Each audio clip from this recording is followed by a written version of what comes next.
సకల ఘనత మహిమ ప్రభావములు ఆ దేవునికి చెందునుగాక. ఈరోజు పరలోక మర్మాలు అంటే స్వచ్ఛమైన తెలుగులో చెప్పాలంటే స్వర్గలోక మర్మాలు. ఆ దేవునికి సకల ఘనత మహిమ ప్రభావములు అనే మాట ఎందుకు చెప్పినారంటే, యెషూవా ఆయనను సద్బోధకుడా అని సంబోధించినప్పుడు, మీరు నన్ను సద్బోధకుడా అని ఎలా పిలుచున్నారు? నన్నలే, మీరు నన్ను సత్పురుషుడని ఎలా పిలుచుతున్నారు? మంచివాడు ఎవడు లేడు, ఆ దేవుడు తప్ప అన్నాడు. దీంట్లో మర్మం ఏంటంటే, ఆ సకల ఘనత మహిమ ప్రభావములు దేవుని కుమారుడైన యెషూవా ఆ దేవునికి ఇవ్వమని మనకు నేర్పిస్తున్నాడు. ఈరోజు ఏమైతే ఉందంటే, ఆ సకల ఘనత మహిమ ప్రభావాన్ని, దేవునికి ఇవ్వాల్సిన సకల ఘనత మహిమ ప్రభావాన్ని మనుషులు దొంగతనం చేస్తున్నారు. దేవుడు అంటే ఎవరు? దేవుడు అంటే ఎలా ఉంటాడు? ఈ స్వర్గలోక మర్మాలు మీరు కనుక ఈరోజు ఈ వీడియో చూడడం మీరు తటస్థపడితే మీరు అదృష్టవంతులు అని చెప్పాలి. ఎందుకంటే నేను చెప్పే దేవుడు సర్వలోకాలను తన నోటి మాటతో, తన చేతులతో సృష్టించిన దేవుడు. అంటే నేను చెప్పేది ఒక క్రైస్తవ మతానికో, లేకపోతే ఒక ముస్లిం మతానికో, లేకపోతే ఒక హైందవ మతానికో చెందిన దేవుని గురించి నేను మాట్లాడట్లే. మనుష్యులకు అంటే అందరూ ఈ ఏవేవైతే రిలీజియన్స్ ఉన్నాయో, ఏవేవైతే రీజియన్స్ ఉన్నాయో, ఏవేవైతే డివిజన్స్ ఉన్నాయో, వీటి అన్నిటి దేవుని గురించి నేను మాట్లాడుతున్నాను. ఒకవేళ చాలామంది ఏమంటారంటే, ఒక పేరు పెడతారు, దానికి ఈయన దేవుడు అంటారన్నమాట. వాళ్ళందరూ తప్పు. ఎందుకంటే ఇప్పుడు నేనున్నాను, మా నాన్నగారు నాకు పేరు పెట్టారు, లేకపోతే మా అమ్మ పెట్టింటారు. వాళ్ళిద్దరు కలిసి నిర్ణయించుకొని, లేకపోతే వాళ్ళు ఇంకా నాకంటే పెద్దవాళ్ళు, నాకంటే అధికారం కలిగిన వాళ్ళు నాకు పేరు పెడతారు. కానీ దేవుడే ఈజ్ ఆమ్నిపోటెంట్, అంటే సర్వశక్తిమంతుడు. ఆయన కంటే సర్వశ్రేష్ఠుడు కానీ, ఆయన కంటే గొప్పవాడు కానీ ఎవరు లేరన్నమాట. ఇప్పుడు ఆ పేరును ఆయనకు ఎవరు పెడతారు? మరి మనం గమనించి ఉంటాం, చాలామంది యాహ్వే అనేది దేవుని పేరు అని పొరపడుతూ ఉంటారు. యాహ్వే అంటే YHWH, టెలిగ్రామేషన్ అంటారు దాన్ని. దాని మీనింగ్ ఏంటంటే, యాహ్వే అంటే నేనే అని. అంటే నేనే అంటే నేనే కాదు. దేవుడు తన పేరు అడిగినప్పుడు మనకు ఎవరు చెప్తారు యాహ్వే అనేది? మోషే ఏం చెప్తాడంటే, యాహ్వేనే దేవుని పేరు అంటాడు అన్నమాట. యాహ్వే అనేది దాని మీనింగ్ ఏంటంటే ఐ యామ్, అంటే నేనే, నేనంటే నేనే, అంతే. దాన్ని పట్టుకొని పోయి అది పేరు అని చూపించినారు. యాక్చువల్గా దేవుడు ఆదాముకు పేరు పెట్టే అధికారము ఇచ్చాడు. అయితే పేరు పెట్టే అధికారం ఇచ్చింది ఎవరికి? పేరు పెట్టే అధికారం ఇచ్చింది సృష్టికి పేరు పెట్టమని ఇచ్చాడే కానీ సృష్టికర్తకు పేరు పెట్టమని ఇవ్వలేదు. నేను ఐడెంటిటీ మేనేజర్ సాఫ్ట్వేర్లో ఐడెంటిటీ మేనేజ్మెంట్ అనేది ఒకటి ఉందన్నమాట. దాంట్లో ఆమె సాఫ్ట్వేర్ ఆర్కిటెక్ట్లో ఐడెంటిటీ ఆర్కిటెక్ట్ అనమాట. దాంట్లో ఏంటంటే ఎవరికి అవసరం అవుతుంది ఐడెంటిటీ అంటే, ఇప్పుడు మనకు ఆధార్ కార్డు ఒకటి వచ్చింది, లేకపోతే ఒక నిర్దిష్టమైన పాన్ కార్డు ఒకటి కానీ, ఆధార్ కార్డు యూనిక్గా ఉంటుంది, మనను గుర్తుపట్టడానికి అవకాశం ఉంటుంది అనమాట. అయితే ఎందుకు అంటే, డూప్లికేట్స్ ఉన్నాం మనం ఇక్కడ. అంటే మనిషిని పోలిన మనుషులు చాలామంది ఉంటారు. ఒకవేళ చాలామందికి ఒక పేరు, అదే పేరు పక్కింట్లో ఈ ఇంట్లో ఉన్నప్పుడు వాళ్ళు ఏం చేస్తారంటే, ఆ నిన్ను వాడిని డిఫరెన్షియేట్ చేయడానికి వేరే రకరకాలుగా వీళ్ళు వాడుతున్నారు. కానీ దేవుడు ఒకడే. అలాంటప్పుడు దేవునికి పేరు పెట్టవలసిన అవసరం ఏముంది? డిఫరెన్షియేట్, డూప్లికేట్స్ లేవు కదా ఇక్కడ.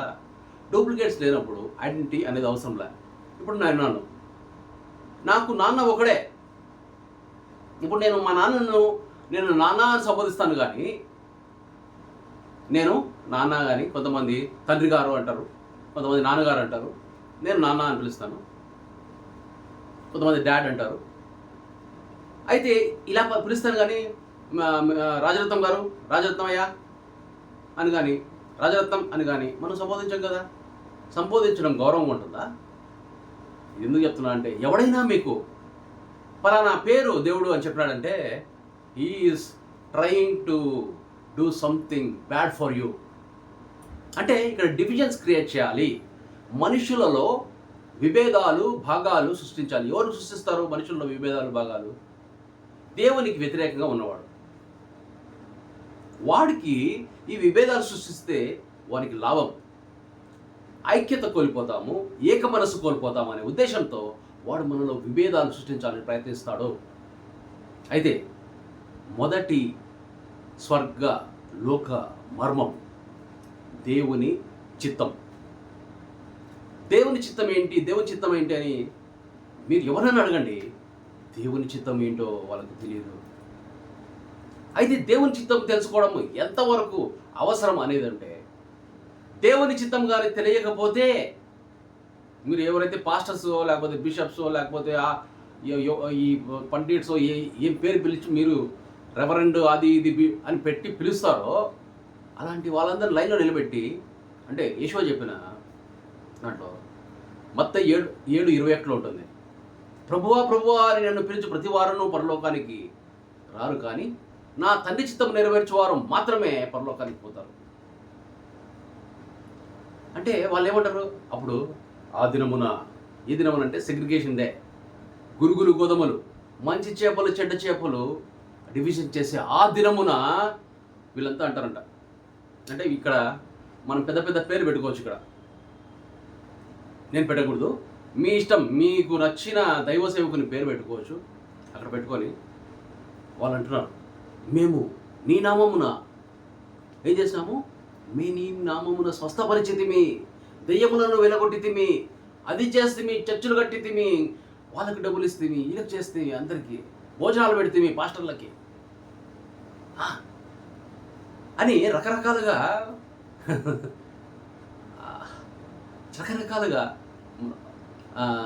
ఈశ్వరుని అడుగుతున్నాం, ఏంది మమ్మల్ని గేట్ బయట పెట్టేసినారే, మన లోపలికి రానండి, స్వర్గలోకానికి లోపలికి రాని అంటే, అప్పుడు యెషువా అంటాడు, అరే బాబు మీరు ముందు నుంచి నాకు ఎవరో తెలుసు, అసలు మీరు ఎవరో అని అని అక్రమము చేయువారులారా నా యొద్ద నుండి తొలగిపోండి. అంటే అక్రమము చేయువారులారా నా యొద్ద నుంచి, ఏం అక్రమం చేసినారు పాపం వీళ్ళు? దేవుని చిత్తము తెలియకపోవడమే ఒక అక్రమము. దేవుని చిత్తాన్ని తెలియకుండానే దేవుని మాటలు అని అనుకొని వాళ్ళు రోజు మనకి వాక్యాలు చెప్తూ, బైబిల్ చెప్తూ, ఇంకొక రకంగా మనకి ఏదేదో చెప్తూ వస్తూ ఉన్నారు. అయితే దేవుని చిత్తం అనగా ఏమిటి అంటే, దేవుని సర్వాధికారము, ద డామినెన్స్, కంప్లీట్ డామినెన్స్, ఆయనకు తిరిగి రావడం అనేది ఆయనకు ఇష్టం, ఆయన చిత్తం. ఒకప్పుడు ఆది యందు, అంటే నేను చెప్పేది ఆది అంటే అనాదికి ముందు, ఆదికి ముందు అనాది, దానికి ముందు దేవుడు. ఆ సమయమున అది మనం విజువలైజ్ చేయలేము. అప్పుడు దేవునికి సర్వలోకాలపైన సర్వాధికారం ఉండేది. ఇప్పుడు లూసిఫర్ యొక్క మనకిచ్చిన పేరే చెప్తున్నాను. అంటే దేవుని కుమారుడు అయిన లూసిఫర్ యొక్క దేవదూతలందరూ, శపింపబడిన దేవదూతలందరూ ఇప్పుడు దురాత్మలుగా ఇప్పుడు రాజ్యం వెళ్తున్నారు. ఇప్పుడు భూమి మీద దేవుని ప్రేమించేవాడు ఎవడే కానీ లేడు. అంటే ఉన్నారు, దేవుని కుమారులు మాత్రమే ఉన్నారు. దేవుని కుమారులు వీళ్ళు ఎక్కడి నుంచి వచ్చినారు, వాళ్ళ నాన్నకు అమ్మకు పుట్టలేదా అని చాలామంది అడుగుతున్నారు. అది కూడా చెప్పాల్సిన అవసరం ఉంది. అయితే కాంక్రీట్గా మీరు తెలుసుకోవాల్సిందంటే, దేవుని చిత్తం అంటే దేవుని రాజ్యము తనకి రావడమే, తన కంప్లీట్ డామినెన్స్ తనకి రావడమే తన చిత్తం, తన సర్వాధికారం తనకు రావడమే తన చిత్తం. మరి ఇప్పుడు నీ జీవితంలో దేవుని చిత్తం నడుస్తూ ఉందా, నీ స్వీయాత్మ చిత్తం అంటే నీ సొంత చిత్తం నడుస్తుందా? స్వీయాత్మ ఈక్వల్ టు దురాత్మ. ఒకవేళ నీ సొంత చిత్తం నీ జీవితంలో నడుస్తుందంటే అది నువ్వు తప్పిపోయిన కుమారుడివి, ఇంకెక్కువ అంతకంటే అంటే లూసిఫర్ కూడా తప్పిపోయిన కుమారుడే, నువ్వు కూడా తప్పిపోయిన కుమార్తెవి. నీకు తండ్రి చిత్తంగానే తెలియలేదు అంటే ఇప్పుడు తండ్రి చిత్తం తెలియకపోతే నువ్వు ఏం చేస్తావు? ఇప్పుడు నాకు ఏది ఇష్టమో మీకు తెలియకపోతే, నేను మీ ఇంటికి భోజనానికి వచ్చినాను, నాకు ఏది ఇష్టమో మీకు తెలియకపోతే ఏం వండుతారు మీరు? ఏం వండుతారు? మీకు నచ్చింది మీరు వండుతారు. అయితే తండ్రి చిత్తము ఇది అని ఎందుకు ఇన్నిసార్లు చెప్తున్నానంటే, ఇది మీ మనసులోకి, ఇది స్వర్గలోక మర్మము. నీకెవరు చెప్పినారు అంటే, జ్ఞానులకు వివేకులకు చెప్పనిది పసిబారులకు నేను చెప్తాను అని ఎవరు చెప్పినారు? దేవుని మాట యెషూవా నోట. అరే మళ్ళీ ఈ మాట కూడా చెప్పాలి. యెషూవా అంటాడేంది, ఇది కొత్త మాట అంటే అసలు యేసు అనే పదమే లేదు, జీసస్ అనే పేరే లేదు. యేసు పేరు కానీ జీసస్ పేరు కానీ లేదు భయ్, ఇది నిజం. హీబ్రూలో యేసు అని మనం అంటాం కదా, ఆయనకు పెట్టబడిన పేరు యెషూవా. అది హీబ్రూ నుంచి గ్రీక్ కన్వర్ట్ చేసేటప్పుడు గ్రీక్లో ఆ షా అనే శబ్దం లేదు. అప్పుడు ఏం చేశారంటే ఈసోస్ అన్నారు. మన తెలుగు బైబిల్ ఈ గ్రీక్ నుంచి తర్జుమా చేయబడింది కాబట్టి, అంటే న్యూ టెస్ట్మెంట్ గ్రీక్ నుంచి, ఓల్డ్ టెస్ట్మెంట్ హెబ్రూ నుంచి తర్జుమా చేయబడింది కాబట్టి, ఇక్కడ ఈసోస్ నుంచి వచ్చింది కాబట్టి అది యేసు అయింది. అలాగే గ్రీక్ నుంచి లాటిన్లో మార్చినప్పుడు, లాటిన్లో ఈ అచ్చులు హల్లులు అంటారు కదా, ఈ అచ్చులు ఉండేటి AEIOU వొవెల్స్ అంటారు కదా, వాటన్నింటిని జే యాడ్ చేస్తారనమాట. జెసోస్ అయింది. అది లాటిన్ నుంచి ఇంగ్లీష్ పుట్టింది కాబట్టి జెసోస్ నుంచి జీసస్ అయింది. ఇప్పుడు నా పేరు తెలుగులో అయినా పద్మాకర్, హిందీలో అయినా పద్మాకర్, ఏ లాంగ్వేజ్ అయినా పద్మాకర్ ఉంటుంది. అలాగే పేరు అనేది లాంగ్వేజ్ని బట్టి మారదు. కానీ ఇక్కడ ట్రాన్స్లేటర్ చేసిన తప్పులకి ఈరోజు ఒక కొత్త పేరు వచ్చింది, యేసు. అసలు యేసు అనే పేరే లేదు. కాకపోతే దాని మీనింగ్ ఏంటంటే, యెషూవా అంటే దాని అర్థం రక్షకుడు. అంటే రక్షకుడు అంటే ఒక స్పెసిఫిక్ టాస్క్ ఇవ్వబడింది. నా చిత్తము నెరవేర్చడానికి నేను ఇక్కడికి రాలేదు, కానీ నా తండ్రి చిత్తము నెరవేర్చడానికి నేను ఇక్కడ వచ్చినాను అంటాడు యెషూవా. ఇప్పుడు తండ్రి చిత్తం ఏంటిది? తన సర్వాధికారము తనకి తిరిగి రావడానికి తనకు కావాలని దేవుడు కోరుకుంటున్నాడు. మరి ఇప్పుడు అది ఆ విషయం తెలిసిన తర్వాత మనం ఏం చేయాలా అంటే, ఇది మొదటి స్వర్గలోక మర్మము ఏంటిదంటే దేవుని చిత్తము. అది తెలియకపోతే మన బ్రతుకు జంతువు బతుకుకు సేమ్ టు సేమ్ ఉంటుంది అనమాట. Same to same. తిండి కోసము అంటే శరీర అవసరాల కోసము, లేకపోతే మేధస్సు అవసరాల కోసము మనం బ్రతుకుతాము తప్పితే, ఆత్మ విషయమై మన ఆత్మలో దేవుని ఆత్మ నిండి ఉంటే మనం దేవుని కుమారులు అవుతాం. మన ఆత్మలో మన సొంత ఆత్మ ఉంటే మనము సైతాన్ కుమారులం అవుతాం. మన ఆత్మలో సైతాన్ ఆత్మలు ఉన్నా కానీ మనము సైతాన్ కుమారులు అవుతాం. మనం దేవుని కుమారులు కావాలంటే నా ఆత్మలో, అంటే మనుషులకి కొన్ని భాగాలు చెప్తాను చూడండి. 1 శరీరం, 2 మేధస్సు, 3 ప్రాణం, 4 ఆత్మ. చాలామంది ఏమంటారంటే ప్రాణంలోనే మేధస్సు ఉంటుంది అంటారు, కానీ క్లారిటీ కోసం చెప్తున్నాను. శరీరము, మేధస్సు, తర్వాత ప్రాణం, చచ్చిపోతే పోతుంది కదా ప్రాణం అంటారు, అది ప్రాణము, తరువాత ఆత్మ. మనుషుడికి ఒక్కరికే ఈ ఆత్మ స్పెసిఫిక్గా ఇవ్వబడింది. ఈ 3 సేమ్ టు సేమ్ జంతువులు కూడా ఉంటాయి, చెట్లకు కూడా ఉంటాయి. శరీరం ఉంటుంది, చెట్టు తీసుకుంటే ఒక శరీరం, దానికి బాడీ అంటే ట్రంక్, బ్రాంచెస్ ఇవన్నీ ఉంటాయి. తర్వాత చెట్టు వచ్చేది గుడ్. తర్వాత దానికి ప్రాణం ఉంటుంది, దానికి ఒక తెలివితేటలు ఉంటాయి. అంటే ఎప్పుడు కబులు కావాలా. ఇప్పుడు ఒక కుక్కను తీసుకో, కుక్క పిల్లి అంతా మన ఇళ్ళలో తిరుగుతాయి కాబట్టి, లేకపోతే సింహం చెప్తాం. ఎందుకంటే మీరు బాధపడద్దండి, నేను జంతువుతో ఒకవేళ అది మీ ఆత్మలో దేవుని ఆత్మ లేకపోతే మీరు జంతువు అంటే మీరు కుక్క, పంది అని నేను అనడం లేదు.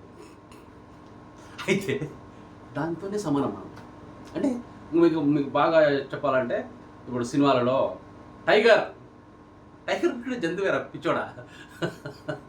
సింహం కూడా జంతువే. అంటే ఒకవేళ మన ఆత్మలో దేవుని ఆత్మ పడకపోతే మనది జంతువు బతుకే. మనం దేవుని కుమారులం కాము. దేవుని కుమారుడికి అంటే దేవుడు అంటే ఎవరు? సర్వలోకాలపైన సర్వాధికారి. అప్పుడు సర్వాధికారి కొడుకు ఎలా ఉంటాడు? రాజులకు నా తండ్రి రాజులకు రాజు, ప్రభులకు ప్రభు. అంటే నేను నా మాట ఎలా ఉంటుంది, నా చూపు ఎలా ఉంటుంది? మీరు ఎప్పుడైనా మహారాజును చూసినారా? అలాగే ఉంటాడు. అంటే ఆ టీవీ, ఆ చూపు, ఆ బిత్తర చూపు లేకుండా స్ట్రైట్గా చూసి మాట్లాడటము, ఆ టోన్ వాడిది వేరేలాగా ఉంటుంది. ఎవడే కానీ దేవుడు కుమారుడు, నన్ను రక్షించు, నన్ను కాపాడు, నన్ను కరుణించు, నన్ను ఇవన్నీ మాట్లాడు. ఎందుకంటే యెషూవ చెప్పాడు ఏమని?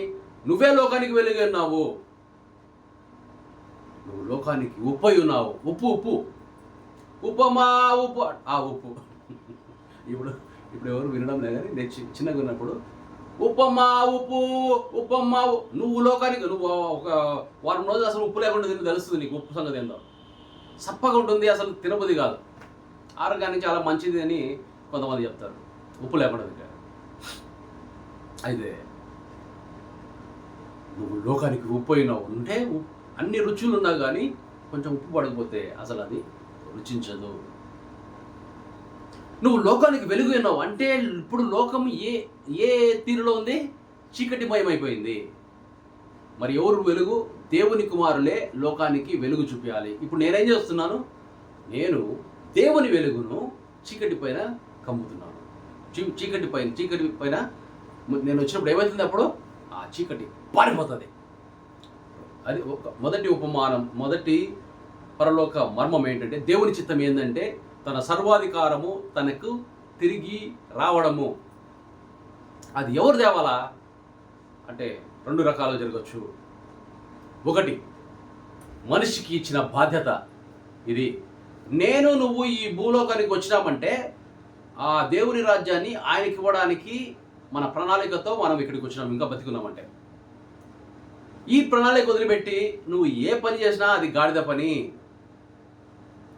ఎంత సంపాదించినా, అరే ధనవంతుడా, నాకు కూడా కొంచెం ధనం ఉందనుకోండి, అరే ధనవంతుడా నీకు ధనాపేక్ష ఉందిరా, నీకు స్వర్గానికి పోయడానికి అవకాశం లేదురా అంటాడు. ఇప్పుడు నా తండ్రి రాజులకు రాజు, ప్రభులకు ప్రభు అయితే నేను ధనవంతుడినే, సర్వాధికారము నాకు కూడా కొంచెం ఉంటుంది.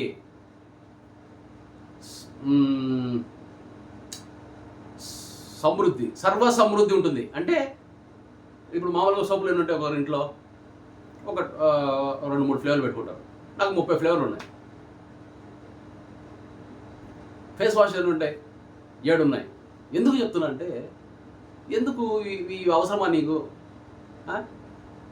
అంటే అది రాజులకు అది అవసరము కాదు, కానీ అది అంతే. అదే సర్వ సమృద్ధి అనేది.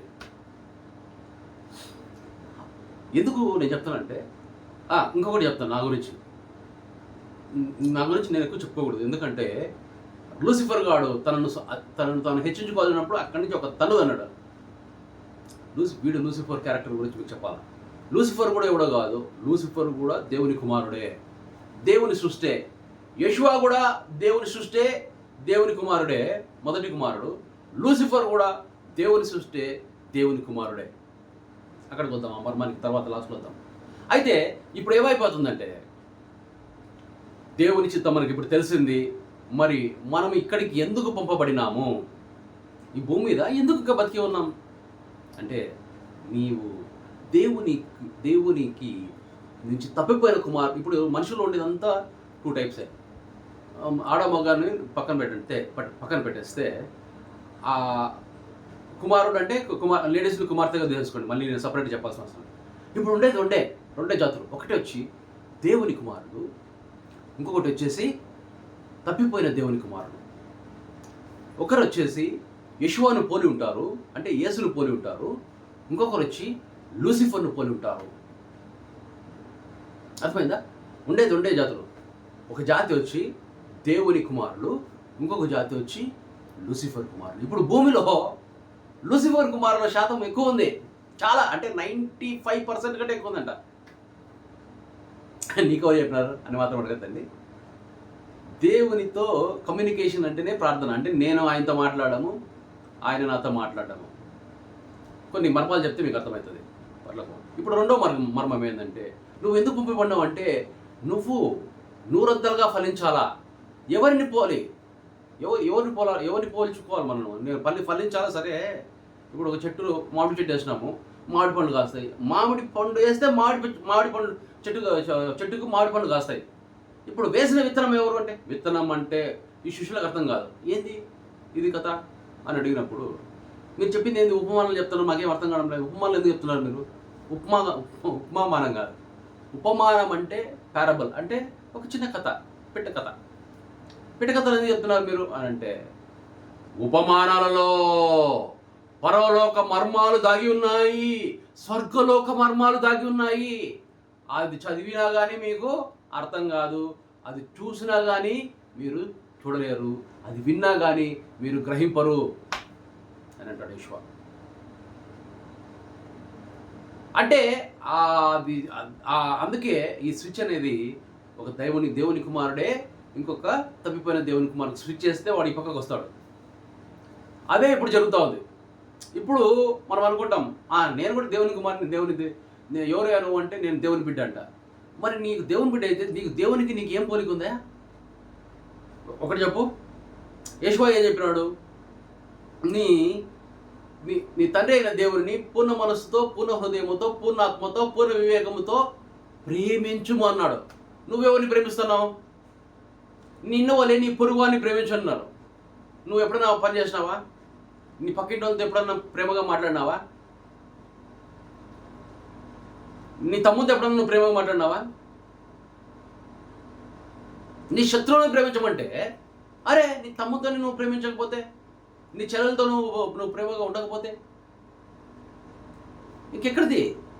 నువ్వు నీ తండ్రినే సరిగ్గా చూసుకోకపోతే, ఇంకా ఆ దేవుడిని ఇప్పుడు కళ్ళ ముందు ఉన్న తండ్రిని, అంటే మళ్ళీ ఇంకొకటి పితృదేవోభవ, అంటే తండ్రిని దేవునితో చూడడం అనేది విగ్రహారాధన అంటే ఏంటంటే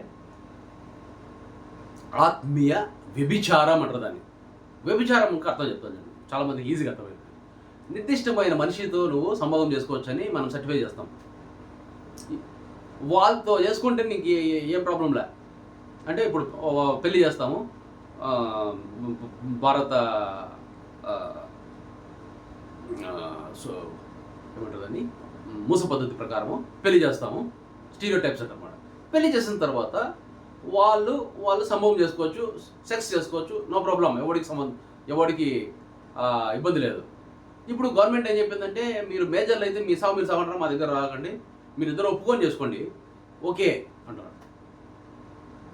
ఓకే అంటున్నాం మనం కూడా. అయితే ఇప్పుడు అక్కడ ఒప్పుకోలే, వాళ్ళిద్దరి మధ్య ఈ ప్రపంచం ఒప్పుకోలే, ఇష్టం లేకుండానే దేనికోసమో ఇంకొకరి యొక్క భార్యను కానీ, ఇంకొకరి సొత్తును కానీ నువ్వు, అంటే ఇంకొకరిని మీకు నిర్దిష్టించిన వాడిని కాకుండా వేరే వాళ్ళ సంభవం జరిగితే అది వ్యభిచారం. యెషూవ ఏం చెప్పాడంటే, నీ తండ్రి అయిన దేవునిని తప్ప ఎవరిని ఆరాధించొద్దు, అసలు ఎవరిని సేవించొద్దు, ఎవరిని ప్రేమించొద్దు అన్నాడు. యెషూవ ఏమన్నాడంటే, ఇంకొక మాట, నన్ను వెంబడించండి, నన్ను కాదు, యెషూవను వెంబడించంటున్నాడు అని. నన్ను వెంబడించండి, నా వెనకాల ఇంకొకడు వస్తాడు, వాడిని వెంబడించండి, వాని వెనకాల ఇంకొకడు వస్తాడు, వాడేమంటాడు, నేను యెషూవను వెంబడిస్తుంది కనుక మీరు నన్ను వెంబడించండి అంటాడు. అట్టాడు వాళ్ళు వద్దు మనకి. వాడిని ఎందుకు వెంబడించాలి మనము? యెషూవ ఎవరు? దేవుని కుమారుడు.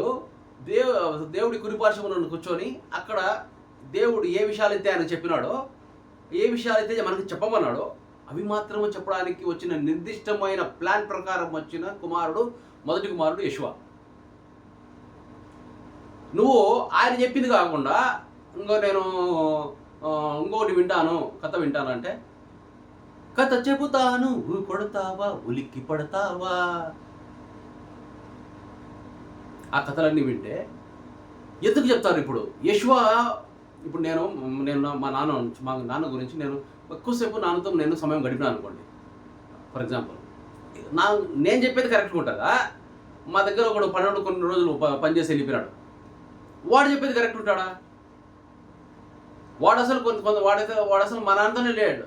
వాడు అంటున్నాడు వచ్చి, నేను మీ నాన్న కల్లో కనపడినాడు దాంట్లో వచ్చేటప్పుడు ఆయన ఈ విషయాలు చెప్పమన్నాడు అని చెప్తే అవి వింటావా? ఇప్పుడు నాన్న కుమారుడు నేను నువ్వు పోయేసి ఈ విషయాలు చెప్పురా నా గురించి అని చెప్తే నేను ఆయనతో ఉండి ఈ నిజాలు మాత్రమే చెప్పు అన్నప్పుడు ఆ నిజాలు మాత్రమే నువ్వు చెప్తే నువ్వు వింటావా? అందుకే యెషూవా ఏమంటా అంటే నన్ను వెంబడించంటే దాని అర్థం ఏంటంటే నన్ను మాత్రం వెంబడించండి. నన్ను అంటే సారీ మళ్ళీ మీరు నన్ను అంటే నన్ను కాదు, పద్మాగర్ కాదు, యెషూవాను మాత్రమే వెంబడించాలి నువ్వు. ఇది ఆజ్ఞ. యెషూవా చెప్పిన మాటలు ఏంటి ఉంటాయి దాంట్లో? అది దేవుని మాట. ఇప్పుడు చెప్తాను చూడండి, దేవుని మాట యెషూవా నోట, అదే మాట నీ నోట నా నోట.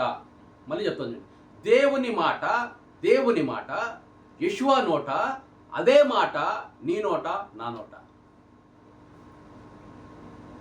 జుంటు తీర ధారాల కన్నా దేవుని మాటే మధురం. కీర్తనలో ఉంటుంది, చుంటి తేనె ధారల కన్నా దేవుని మాట మధురం. Man shall not live by bread alone. అంటే బ్రెడ్ లేదులే పరోటానో లేకపోతే బిర్యానీనో ఉప్మానో తిందామనుకోలేదు. అంటే ఫుడ్ కాదురా గుడ్డోడా, అంటే ఆత్మీయ గుడ్డోడా, నీకు ఫుడ్ కాదు ముఖ్యము, దేవుని మాట వలన నువ్వు జీవిస్తున్నావు. నువ్వు అనుకుంటున్నావు బా నేను బలమైన ఫుడ్ తింటున్నాను కాబట్టి నేను ఇన్ని సంవత్సరాలు బతికినాను అని నువ్వు అనుకుంటున్నావు. సారీ, ఆ దేవుడు నేను ఇంకా ఉంచాడు కాబట్టి ఏ కమాన్ అంటే ఇంకా అయిపోయింది కథ. రే ఫలించని అంజురపు చెట్ట కమాన్ అంటే నువ్వు పోవాల్సింది ఇంకా. సో రెండవ మర్మం, నువ్వు ఎలా ఫలించాలి? విత్తనమును పోలి ఫలించాలి. విత్తనం అంటే ఎవరు? విత్తనం అంటే వీళ్ళకి అర్థం కాదు శిష్యులకి. నువ్వు ఉపమాన రీతిలో ఏం చెప్తాను అంటే ప్రతి ఉపమానంలో స్వర్గలోక మర్మాలు దాచినాను. ఇప్పుడు ఈ ఉపమానంలో విత్తనం అంటే మళ్ళీ అంటాడు, విత్తనం అంటే వాక్యం అని చెప్తాడు యెషూవా శిష్యులు చెప్పాడు. వాక్యం అంటే వాక్యం, ఆది యందు వాక్యం ఉండను, వాక్యము దేవుని యొద్ద ఉండను, దేవుని యొద్ద మొదటి నుంచి ఉండింది యెషూవా. అంటే యెషూవా అనే విత్తనమే నీలో నాటినాడు. నువ్వు పెరిగినప్పుడు ఎవరిలాగా తయారు కావాలా? యెషూవా లాగా, దేవుని కుమారులాగా తయారు కావాలా. అప్పుడు దేవునికి యెషూవాకి ఏంటంటే దేవుని చిత్తమేమో ఆయనకు తెలుసు.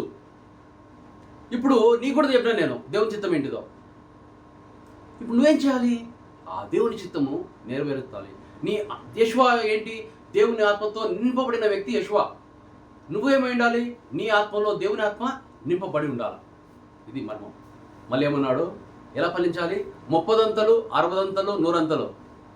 లూకాలో చూస్తే 100 అంతలు ఉంటుంది. 100 అంతలు తీసుకుందాం మనం. 30 ఎందుకు? ఇప్పుడు స్కూల్కి పోతాము, మా కొడుకు 30 మార్కులు వచ్చినాయి అని కూడా చెప్పుకోడు 100కి. 100కి 100. సో మనం 100 తీసుకుందాం. అయితే 100 అంతలు తీసుకుంటే నువ్వు ఏం చేయాలా? 100 అంతలు ఫలించాలా. అంటే నువ్వు యెషూవాలాగా మారి నువ్వు 100 అంతలు ఫలించాలా. ఎలాగ మారుతాం అంటే నువ్వు బాప్తిస్మ యోహాను అంటాడు యెషూవా గురించి, నా వెనుక వచ్చేవాడు నేను నీటితో బాప్తిస్మిస్తున్నాను కానీ ఇది యూజ్లెస్. నీటితో బాప్తిస్మం అనేది యూజ్లెస్. నా వెనుక వచ్చేవాడు అగ్నితోనూ పరిశుద్ధాత్మతోనూ ఇస్తాడు బాప్తిస్మం.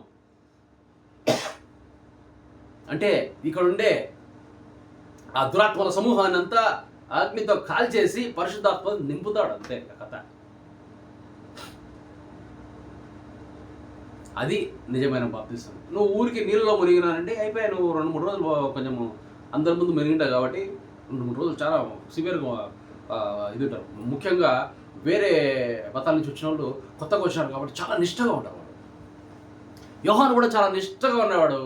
అసలు మద్యపానం అనేది పుచ్చుకునేవాడు కాదు.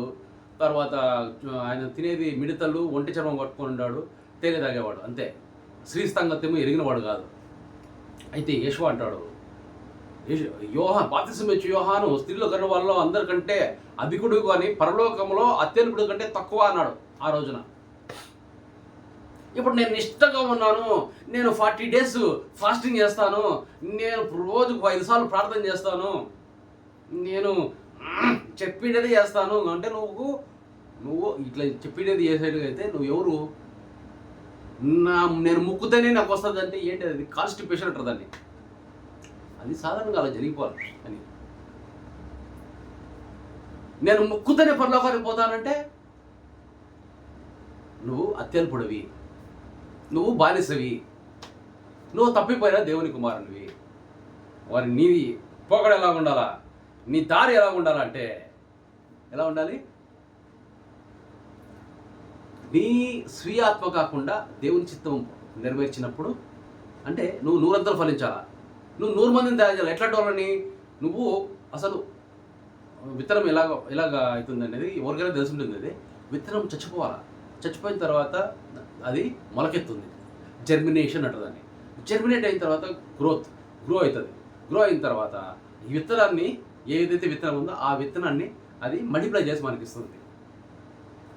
100 నువ్వు ఫలించాలి. దీంట్లో ఏంటంటే ఒకసారి 100 వేసినానంటే విత్తనాలు 100 × 100 వచ్చేసి 10,000, 10,000 × 100 వచ్చేసి 10 లక్షలు, 10 లక్షలు × 100 వచ్చి 10 కోట్లు, 10 కోట్లు × 100 వచ్చి 1000 కోట్లు. ప్రపంచ జనాభా 810 కోట్లని ఎంచుకొచ్చున్నారు. 900 కూడా ఉండవచ్చు, కానీ 1000 కోట్ల కంటే తక్కువైంది. అయితే 5 సార్లు పంట ఏమంటుందని 5 కాపులు జరిగింటే మొత్తము యావత్ మానవాళ్ళందరూ దేవుని కుమారులుగా మారిండారు. తప్పిపోయిన కుమారులందరూ దేవుని కుమారులుగా మారిండేవాళ్ళు. అప్పుడు యెషూవ చెప్పిన మాట, పరలోక రాజ్యము అక్కడో ఇక్కడో ఉందని వాళ్ళు చెప్తారు, కానీ పరలోక రాజ్యము అల్లిల్లే ఇల్లిల్లే ఎల్లిల్లే, కానీ పరలోక రాజ్యము మీ మధ్యలోనే ఉంది అన్నాడు. ఇది పరలోక మర్మం. ఇలా చేస్తే లాసే లేదు అసలు. అంటే అందరూ దేవుని వైపుకు తిరిగిపోతారు, దేవుని కుమారులు అవుతారు. ఇది ఐడియల్ కేస్. అయితే ఇప్పుడు మరి అవతలవాడు శత్రువు వాడు కూడా దేవుని కుమారుడే. వానికి తెలివి ఉంది, వాడు డివిజన్ టాక్టిక్స్, నిన్ను నన్ను వేరు చేస్తాడు. ఇప్పుడు నేనున్నా దేవుని ఆత్మతో నింపబడి ఉన్నప్పుడు శత్రువుని అంటే సైతాను గాడు, వాడు దేవుని కుమారుడైనా కానీ మా అన్నగాడైనా కానీ లూసిఫర్ గాడు, వాని కాలు చేసి తొక్కేస్తా నేను. కొంతమంది మిడిమిడి ఆత్మతో ఉంటారు, వాళ్ళిద్దరూ ఒక చోట ఉండాలి. ఎవరైనా పట్టుకో, షోల్డర్ టు షోల్డర్ వేసుకో. ఏక ఆత్మతో ఉన్నప్పుడు అక్కడ దేవుని ఆత్మ ఉంటుంది. యెషూవ అంటాడు, ఎక్కడైతే 2-3 నా నామములో ఏక మనసు కలిగి ఉంటారో అక్కడ నేను ఉంటాను. యెషూవ ఈజ్ నథింగ్ బట్ దేవుని ఆత్మ. అంటే సింపుల్గా చెప్పాలంటే దేవుడు అంటే ఆదికాండంలో మోషే రాస్తాడు, దేవుడు అగాధ జలముల పైన అల్లాడుచుండే చీకటిని వేరు చేస్తే, అగాధ జలముల పైన చీకటి కమ్మి ఉండెను. దేవుని ఆత్మ జలముల పైన అల్లాడుచుండెను అనేది చాలా పెద్ద మాట. Infinite spirit, you cannot define ఇంత ఉంటుంది అని చెప్పలేమన్నమాట. కానీ ఫర్ ది పర్పస్ సేక్ మనము ఇప్పుడు యెషూవ అంటే ఇంత అనుకుందాం, మనము ఇంత అనుకుందాం, దేవదూతలు అంటే ఇంత అనుకుందాం. So star. ఇప్పుడు మనము చూస్తే ఓకే, యెషూవ ఒక చందమామ అనుకుందాం, మనమంతా చిట్టి స్టార్స్ అనుకుందాం, దేవదూతలు కూడా చిట్టి స్టార్స్ అనుకుందాం. స్టార్స్ చందమామ కంటే పెద్ద యాక్చువల్గా అయితే, మనం ఊరికే కంపారిజన్ కోసం చూసే దూరాన్ని మనకు విజువలైజేషన్ కోసం చెప్తున్నా. అంటే నువ్వు స్టార్ అని చెప్తాను నేను, బీ హ్యాపీ. ఇప్పుడు చందమామ ఇంతే, స్టార్స్ అంతే ఇంకా. కానీ వాటిని అన్నిటినీ కలిగి ఉన్న ఈ విశ్వం అనంతమైనది, అదే దేవుడు. అంత ఉంటుంది అన్నమాట దేవుని ఆత్మ. దాంట్లో యెషూవ ఒక పిట్ట, ఒక స్మాల్ ఫైనైట్ అది. అంటే ఇప్పుడు ఇంకొక సింపుల్ ఎగ్జాంపుల్ చెప్పాలంటే, ఇప్పుడు మనకు పెట్రోల్ ఎక్కడి నుంచి వస్తుంది? గల్ఫ్ దేశాల నుంచి, బావుల్లో నుంచి తవ్వి మనకు పంపిస్తారు. ఇప్పుడు నా బైక్లో కానీ నా కార్లో కానీ పెట్రోల్ ఉంది, నిండుగా ఉందనుకోండి, సంతోషంగా అసలు చూసుకోకుండా గమ్యస్థానం చేరచ్చు. మిడిమిడిగా కొంచెమే ఉందనుకో, ఎక్కడ ఆగిపోతుందో టెన్షన్. అయితే టెన్షన్ లేకుండా ప్రయాణం చేయాలంటే దేవుని ఆత్మతో ఫుల్గా నిండి ఉండాలా? ఎట్లా ఉండాలా ఫుల్గా నిండి ఉంటే? The communication with God. Prayer అంటారు చాలామంది. ఏడిపోతున్నారు అంటే ప్రేయర్. బయటికి పోయేది ప్రేయర్ కాదురా. విషయం చెప్పండి, ఇది ఒక రహస్యం. నువ్వు రూమ్లో తలుపులు వేసుకొని దేవునితో చేసే ఆ యొక్క సపరేట్ టైం. అంటే చాలామంది ఏంటంటే ప్రేయర్ ఎలా ఉంటుందంటే వన్ వే ఉంటుంది, వన్ వే ట్రాఫిక్ ఉంటుంది. వీడు చెప్పడమే దేవునికి. నువ్వు చెప్పిన దానికి నీకు రెస్పాన్స్ రాకపోతే that is one way communication, that is useless communication. నువ్వు కమ్యూనికేట్ చేసిన తర్వాత నీకు రెస్పాన్స్ రావాలా, ఫీడ్బ్యాక్ రావాలా, డిరెక్షన్స్ రావాలా, అన్నీ వచ్చినప్పుడే నువ్వు ఎక్కడికి పోవాలా, నువ్వేమేమి చేయాలనేది నీకు తెలియాలి. లేకపోతే నువ్వు చేసేది స్వీయాత్మ. అది మళ్ళీ స్వీయాత్మ ఈక్వల్ టు దురాత్మ. ఓకే, సో నువ్వు నూరంతలు ఫలిస్తే వీళ్ళంతా చెప్తారు. ఇంకొక కుమారుడు చెప్తాడు. తప్పిపోయిన కుమారుడు ఉపమానంలో ఏం చెప్తాడంటే, రెండవ కుమారుడు మొత్తం పోగొట్టేసుకున్న పంది పొట్టు దొరకనప్పుడు ఏం చేస్తాడంట, పోయి రిహార్సల్ చేస్తున్నాడు. నాన్న, నేను పరలోకానికి వ్యతిరేకంగా పాపం చేసింది లూసిఫర్ గాడు, వాడే రెండో కుమారుడు. నేను కొడుకుగా అవుతున్నాను, పనులుగా తీసుకోవాలన్నా, ఫుడ్ లేక ఏడుస్తున్నాయి, ఇక్కడ పంది పొట్టు చూసి పందులు చూస్తున్నాయి, ప్లీజ్ అని రిహార్సల్ చేసుకొని పోతా ఉంటే ఆ తండ్రి చూసి కొడుకు వస్తా ఉంటే పరిగెత్తికి పోయి, నాన్న నేను అని కౌగిలించుకొని వాని మెడ మీద బుద్ధి పెట్టుకొని, ఏ కమాన్ డూ ద పార్టీ ఏ అని కొవ్విన కోడలను దూడలను కోసి పెద్ద పార్టీ చేసేసాడు అన్నమాట. అంటే ఇప్పుడు చనిపోయిన వాళ్ళందరూ ఎక్కడో ఒక ప్లేస్లో వాళ్ళు ఇంకా నరకానికి పడడానికి రెడీ ఉన్నారు. చాలా మటుకు 99.99% నరకానికి పడడానికి రెడీగా ఉన్నారు. వాళ్ళు ఎవరు? వాళ్ళ ఆత్మలు ఎవరివి? అవి కూడా దేవునికి సంబంధించినవి. సో లూసిఫర్ గాడు కింద ఉండే దురాత్మలు అందరూ ఎవరివి? అవి కూడా ఒకప్పుడు దేవునికి కింద ఉండేటివి, దేవుని అంబ్రిలా కింద ఉండేటివి. ఇప్పుడు లూసిఫర్ గాడు దేవుని కుయుక్తితోటి దేవుని యొక్క అధికారాన్ని తీసుకోవాలనుకున్నప్పుడు అక్కడి నుంచి తంత కింద పడినాడు అనమాట. వాని యొక్క లూసిఫర్ ప్రధాన దూతగా ఉండేవాడు. ఆ ప్రధాన దూత ఆయన కింద ఉండే దూతలంతా ఇప్పుడు దురాత్మలుగా చేరి కుయుక్తి ఇవన్నీ మనకు చెప్పే ఈ ప్రతి ఒక్క నీచమైనవి ఇవన్నీ వాడి దగ్గర నుంచి వచ్చినవి. నీకు ఏమేమి చెప్తాడంటే, నీకు ఫుడ్ చూపిస్తాడు, తినరా తిను అని. ఫుడ్ అంటేనే పరిగెత్తారు చాలామంది. యెషువా కూడా చూపించాడు, నువ్వు తినరా, నువ్వు 4 రోజులు తినలేదు అన్నా, తినన్నా 4 రోజులు తినలేదు, నువ్వు దేవుని కుమారుడు కదా, రాళ్ళు రొట్టె చేసుకో అని చెప్పినాడు అనమాట. రొట్టె చేసుకుంటే, man shall not live by bread అంటే నువ్వు ఫుడ్ వల్ల కాదురా గుడ్డినా కొడుక, నువ్వు దేవుని నోటి నుంచి వచ్చి ప్రతి మాట ఆల్రెడీ చెప్పాను. ఇది రెండోది, అది ఏంటిది? శరీర పాపాల గురించి చెప్తున్నాడు. ఫుడ్ అంటే ఫుడ్డే కాదు, శరీరానికి సంబంధించిన సెక్స్ కానీ, నీకు షెల్టర్ కానీ, ఈ బేసిక్ నీడ్స్ ఏవైతే ఉన్నాయో దాని గురించి చెప్పినాడు. రెండోది, నీ యొక్క మేధస్సు మీద దెబ్బ కొట్టాలన్నాడు. నువ్వు దేవుని కుమారుడే కదా, మళ్ళీ ఏమి ఇప్పుడు 40 రోజులు ఫాస్టింగ్ చేసినావు, ఆ నుంచి కిందికి దిగి ఎందుకు దుంకు? నువ్వు ముందు దూతలు వచ్చి పట్టుకుంటారు అంటే, దేవుని నువ్వు పరీక్షించకూడదు. నువ్వు దేవుని అయితే ఈ పని చేయి, నువ్వు దేవుని అయితే ఈ పని చేయి, నువ్వు దేవుని పట్టుకొని నువ్వు దేవుని అయితే అంటే చేయకూడదురా బాబు. ఇది మేధస్సు సంబంధించింది. అంటే నువ్వు వేరేవాడు చెప్పినట్టు చేసినావంటే నువ్వు వానికి బానిస అవుతావు.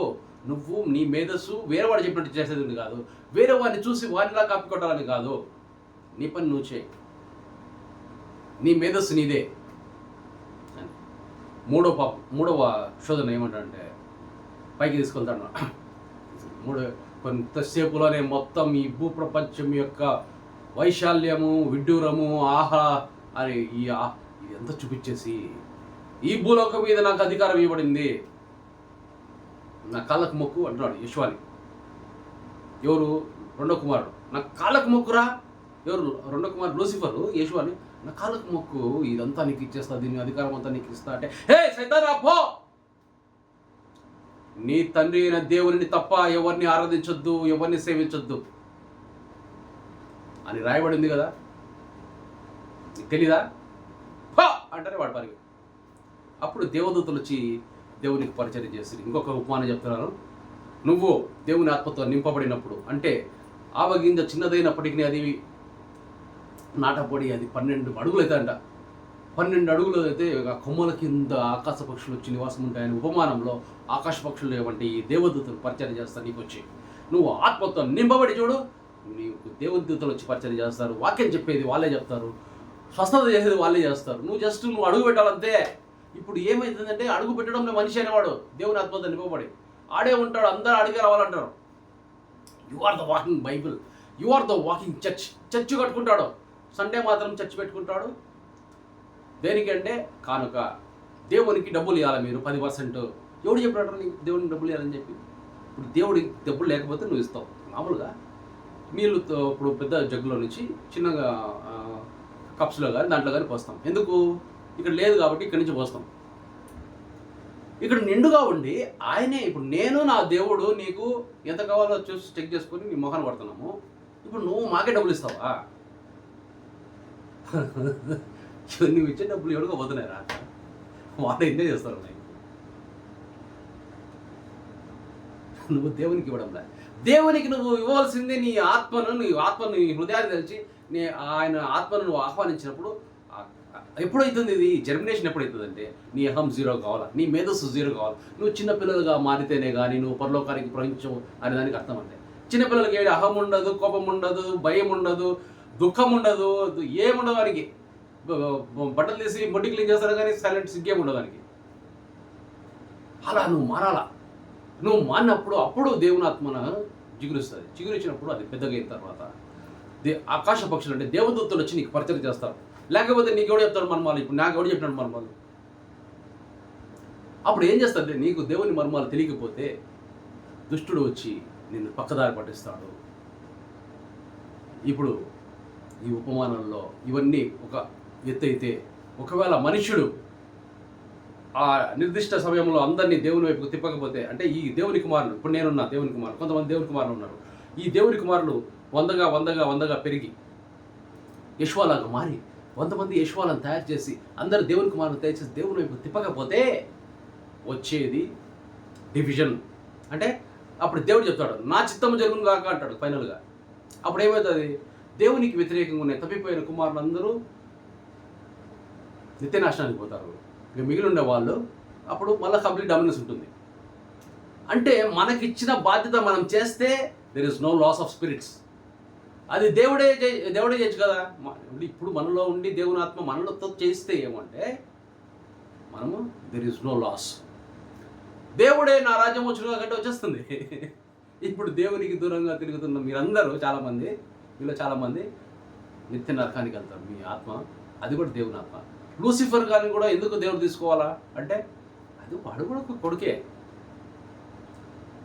తప్పు చేసినంత మాత్రం మనం చంపేం కదా, కాపాడుకుంటాం. లూసిఫర్ కింద ఉండే దేవదూతలందరూ వాళ్ళు దేవుని పిల్లలే. ఇప్పుడు చనిపోయిన వాళ్ళంతా ఇక్కడ నరకానికి వాళ్ళు వెయిట్ చేసేవాళ్ళు వాళ్ళు దేవుని పిల్లలే. అంటే దేవుడు ఆత్మ కనుక ఆయనను ఆత్మతో సత్యముతో ఆరాధించుడని ఉంటుంది. అంటే దేవుడు ఆత్మ. ఎలాంటి ఆత్మ? జలముల పైన అల్లాడుచున్న అనంతమైన ఆత్మ. నువ్వు పిట్ట ఆత్మ ఎంత ఉంటావు. నీ ఆత్మలో మనకు ట్యాంక్ ఎంత ఉంటుంది? Petrol tank. ఇప్పుడు ఎక్కడో గల్ఫ్లో ఉండే పెట్రోల్ తీసుకొని వచ్చి మనం ట్యాంక్లో వేసుకుంటాం. అట్లా దేవుని ఆత్మని మనం నింపుకుంటే మన life is a song. When you became a son of God, అంటే నువ్వు ఎప్పుడైతే దేవుని కుమారుడుగా మారుతావో, ఇప్పుడు నేను చెప్తా, అత్యంత సంతోషంగా ఉండే వాళ్ళలో మొదటి 10 మందిలో నేనుంటా. ఇంకా చెప్పాలంటే మొదటి 3లో నేనుంటా. మరి నీకు ఆ విషయం అలాగ చెప్పగలుగుతావా? నీ జీవితము నాట్యము డ్యాన్స్ లాగా ఉందా? లేక భారం మోస్తున్నావా? భారం మోస్తూ చిన్న సమస్త జనులారా నా ఇద్దరికి రండి అని యెషువా చెప్పినాడు. నా దగ్గరికి రాదండి.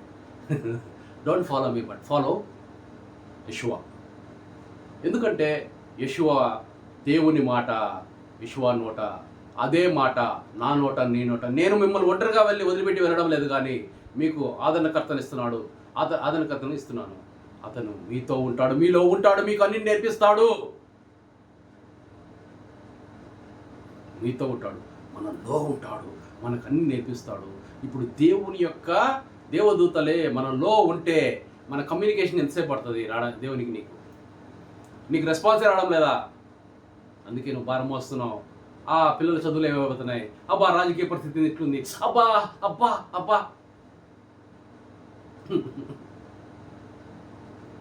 ఇంతలోన కనపడి అంతలోన మాయమయ్యే అల్పమైన వాటిక నీ ఆరాటం, జంతువా నీ పోరాటం, జంతువా. నేను పాపిని ఎవడు చెప్పుకోకూడదు. ఎందుకంటే 2000 సంవత్సరాలు అది దైవ దూషణ అవుతుంది. 2000 సంవత్సరాల ముందే యేషువా వచ్చి నీ పాపాన్ని క్షమించి నీ ఆత్మలో దేవుని ఆత్మ విత్తనం వేసి వెళ్ళాడు. ఎవరు లేచినాడు? కొంతమంది లేచినాడు, అందరిలో మానవాళి మొత్తంలో లేచినాడు. అది నీ అహం చెప్పుకుంటే అది జర్మినేట్ అవుతుంది. సో దేవుని స్విచ్ మీ అందరిలో నేను వేస్తున్నాను. మీరు కూడా వెళ్ళి దేవుని స్విచ్ అందరిలో వేసి తప్పిపోయిన దేవుని కుమారులను దేవుని వైపు తిప్పండి. ఇది దేవుని సేవ కాదు, ఇది బాధ్యత. కొడుకుగా నీ బాధ్యత, కూతురుగా నీ బాధ్యత.